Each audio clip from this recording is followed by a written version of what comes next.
Hi friends, ಎಲ್ಲರಿಗೂ ಸುಸ್ವಾಗತ. ಇವತ್ತು ನಾನು ಹುರುಳಿಕಾಳನ್ನ ಚಟ್ನಿ ಮಾಡ್ತಾ ಇದ್ದೀನಿ. ಬನ್ನಿ ಆ ರೆಸಿಪಿ ನೋಡೋಣ.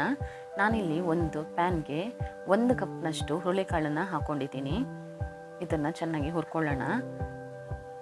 ಹುರುಳಿಕಾಳಲ್ಲಿ ಕಲ್ಲೆಲ್ಲ ಇರುತ್ತೆ, ಚೆನ್ನಾಗಿ ಕಲ್ಲೆಲ್ಲ ಸಪ್ರೇಟ್ ಮಾಡಿಬಿಟ್ಟು ಆಮೇಲೆ ಫ್ರೈ ಮಾಡ್ಕೋಬೇಕು.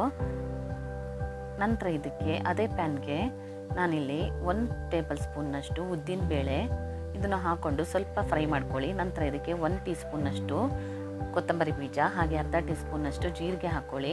ನಾನಿಲ್ಲಿ 3 ಒಣಮೆಣಸಿನ್ಕಾಯಿನ ಹಾಕೋತಾ ಇದ್ದೀನಿ. ನೀವು ಖಾರ ಜಾಸ್ತಿ ಬೇಕಂತಿದ್ರೆ ಮತ್ತೊಂದು ಒಣಮೆಣಸಿನ್ಕಾಯಿನ ಹಾಕ್ಕೊಂಡು ಫ್ರೈ ಮಾಡ್ಕೊಳ್ಳಿ. ನೋಡಿ, ಈಗ ಇದನ್ನು ಚೆನ್ನಾಗಿ ಫ್ರೈ ಆಗಿದೆ. ಇದನ್ನು ಅದೇ ಪ್ಲೇಟ್ಗೆ ತೆಗೆದಿಟ್ಕೊಳ್ಳೋಣ. ಇದೆಲ್ಲ ಹಾಕ್ಬಿಟ್ಟು ಸ್ವಲ್ಪ ತಣ್ಣಗಾದ ಮೇಲೆ ಇದನ್ನು ಒಂದು ಮಿಕ್ಸಿ ಜಾರ್ಗೆ ಹಾಕೋಬೇಕು.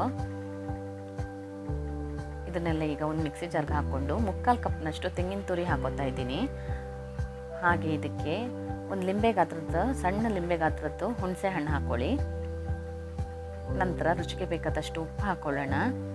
ಹಾಗೆ ಇದಕ್ಕೆ ರುಬ್ಬೋದಕ್ಕೆ ನೀರು ಹಾಕ್ಕೊಳ್ಳಿ. ನೀರು ಹಾಕ್ಕೊಂಡು ಇದನ್ನು ತರ್ತರಿಯಾಗಿ ಗ್ರೈಂಡ್ ಮಾಡ್ಕೋಬೇಕು. ತುಂಬ ನೈಸಾಗಿ ಗ್ರೈಂಡ್ ಮಾಡಿಕೊಂಡ್ರೆ ಚೆನ್ನಾಗಿರಲ್ಲ. ಈಗ ಇದನ್ನು ಒಂದು ಬೌಲ್ಗೆ ತೆಗೆದಿಟ್ಕೊಳ್ಳೋಣ. ಹಾಗೆ ಇದಕ್ಕೆ ಒಂದು ಒಗ್ಗರಣೆ ರೆಡಿ ಮಾಡ್ಕೋಬೇಕು. ನಾನಿಲ್ಲಿ ಇದಕ್ಕೆ ಸಿಂಪಲ್ಲಾಗಿ ಸಾಸಿವೆ ಮತ್ತು ಕರಿಬೇವಿಂದು ಒಗ್ಗರಣೆ ರೆಡಿ ಮಾಡ್ಕೋತೀನಿ. ನಾನಿಲ್ಲಿ ಅದೇ ಮಿಕ್ಸಿ ಜಾರ್ಗೆ ಒಂದು ಅರ್ಧ ಗ್ಲಾಸ್ನಷ್ಟು ನೀರು ಹಾಕ್ಕೊಂಡು ಇದಕ್ಕೆ ಹಾಕ್ಕೊಂಡು ಮಿಕ್ಸ್ ಮಾಡ್ಕೊತಾ ಇದ್ದೀನಿ. ಈಗ ಒಗ್ಗರಣೆ ರೆಡಿ ಮಾಡ್ಕೊಳ್ಳೋಣ. ನಾನಿಲ್ಲಿ ಒಗ್ಗರಣೆ ಪ್ಯಾನ್ಗೆ ಒಂದು ಅರ್ಧ ಟೀ ಸ್ಪೂನ್ನಷ್ಟು ಎಣ್ಣೆ ಹಾಕ್ಕೊಂಡಿದ್ದೀನಿ. ಎಣ್ಣೆ ಸ್ವಲ್ಪ ಬಿಸಿ ಆದಮೇಲೆ ಅರ್ಧ ಟೀ ಸ್ಪೂನ್ನಷ್ಟು ಸಾಸಿವೆ ಹಾಗೆ ಸ್ವಲ್ಪ ಕರಿಬೇವು ಹಾಕ್ಕೊಳ್ಳಿ. ಈಗ ಒಗ್ಗರಣೆ ರೆಡಿಯಾಗಿದೆ. ಇದನ್ನು ಚಟ್ನಿಗೆ ಸೇರಿಸ್ಕೊಳ್ಳೋಣ.